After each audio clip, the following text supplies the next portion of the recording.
մենք լիցկաթափելու ենք Երևանը։ Երևանը խեղդվում է, հիմա երիտասարդներին բացարձակ անելու, օրինակ ես չգիտեմ, Վայքի երիտասարդին ինչ կա անելու Վայքում, ոչ մի բան։ Դրա համար առաջ երթին փորձում են վազեն Երևան ինչ-որ աշխատանք գտնեն։ Մենք գնում ենք մարզերը, առաջին հերթին զարգացրելու ենք մարզերը, նույնիսկ այնքան, որ հիմնականում լիցկաթափենք Երևանը, որտեվ Երևանը ընդունակ չի այսքան մարդ ընդունելուն, ոչ տրանսպորտային համակարգն է կարողանում, ոչ կոմունիկացիաներն են 65 թվականին կառուցել են կոմունիկացիաները 300,000 բնակչի համար,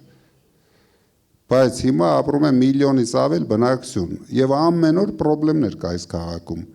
Երևանում կոմֆորտը վերացրել են, ապրելու կոմֆորտը գոյություն չունի։ Մենք անպայման պետք է Երևանը լիցկաթափենք, նույնիսկ մինիստրությունները կտեղափոխենք մարզեր, որ զարգացնենք մարզերը։